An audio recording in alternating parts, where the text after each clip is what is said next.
everybody, another episode of Tips, Taps, and Thoughts. It's Saturday.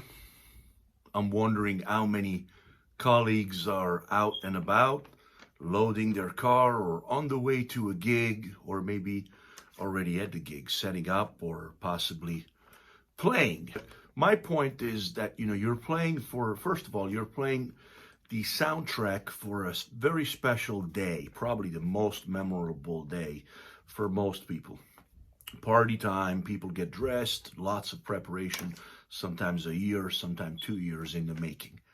But let me get to the music because that's really my point today. Lionel Richie, Michael Bublé, Aretha Franklin, Alicia Keys, and so forth.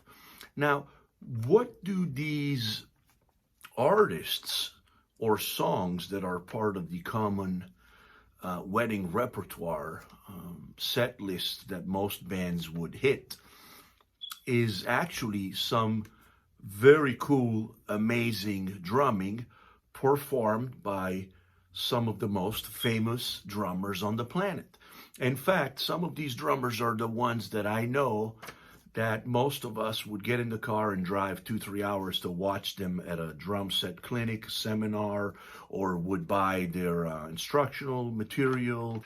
I'm going to give you some examples because this might help some of you to go to those gigs with a different attitude. You're getting paid to be the special soundtrack for someone incredible, memorable moment, and you get to play and copy or try to do your best, emulating the drum arrangements and grooves by drummers like Steve Jordan, John Robinson, Roger Hawkins, he just passed away, Gary Chester. Most drummers would study out of his acclaimed book called The New Breed. And if you read the discography towards the end of the book, it's pretty remarkable to see how many famous songs he played on, how many hits. Now, Save the Last Dance for Me. Many versions of that song. It's a classic. I think in the last years, because of the Michael Bublé version, very popular song to play. And, out of curiosity, I went and read the track listings, credits for the album. Vinnie Colaiuta and Jeff Hamilton. It doesn't say who played on that track, but those are the two drummers on the album, the entire Michael Bublé album. So we're talking about, I got a little list. When a Man Loves a Woman, would you play that? Yes, you would. Respect by Aretha Franklin, Mustang Sally, Wilson Pickett. That's Roger Hawkins on drums. He just passed away. Everybody has been mourning his loss and talking about his legacy. So there we go. You get a chance to get paid and play in the style and trying to copy how great Roger Hawkins was. Ain't Nobody, Chaka Khan. I played that countless times. And it's Mr. John Robinson on drums.